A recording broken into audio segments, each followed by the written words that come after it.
What's up, everybody? Eddie Soundhead here, back with a sort of race review, I guess you could say, for the 2017 Kobalt 400 at Las Vegas. Kind of a mediocre race for the first 85% of it, and then, man, the end of that race was rather exciting. So I figured I'd react to that. Like I said, the first half of the race kind of boring. Kevin Harvick crashed out, hit the wall, blew a tire, and hit the wall going into turn one, pancaking the entire right side of the car. Kurt Busch had some battery troubles, it sounded like.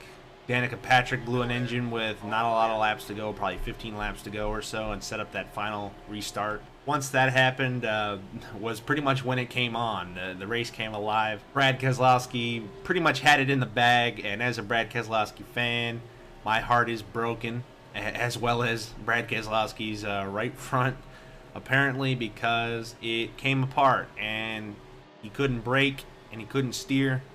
Truex gets by him with 2 laps to go, wins the race after winning all 3 stages. So he definitely deserved to win.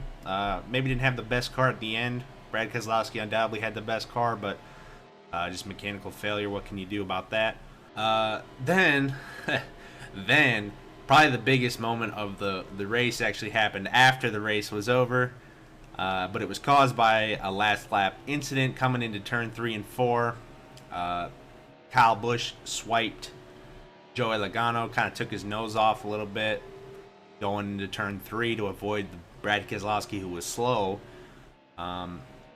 And then Joey went down into the corner, he says they say he got loose. It's kind of it's undetermined by me whether or not it was him genuinely getting loose. It looked like he got loose, but it could also be that he drove it in there and said, well, Kyle, you know, you did that to me, I'm going to do this to you. It's kind of up to your discretion to decide which was which. Joey says himself that it was unintentional. You be the judge on that one. I really can't make a decision on that myself. I'll have to watch the video a couple more times.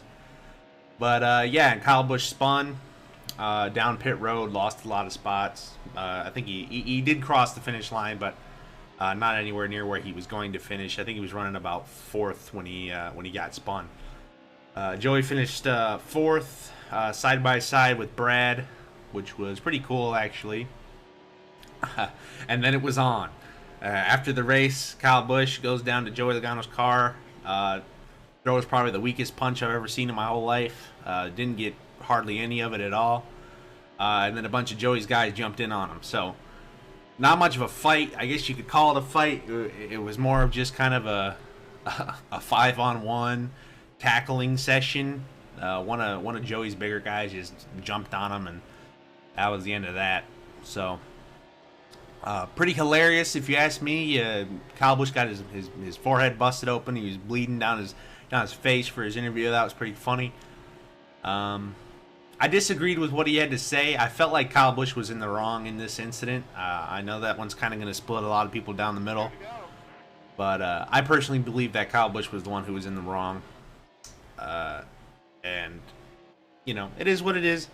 That's racing. It was hard racing, and yeah, Kyle Busch, he's been guilty of it himself. Not that it's really even something to be guilty of. It just happens. We love it when it happens. Hard racing.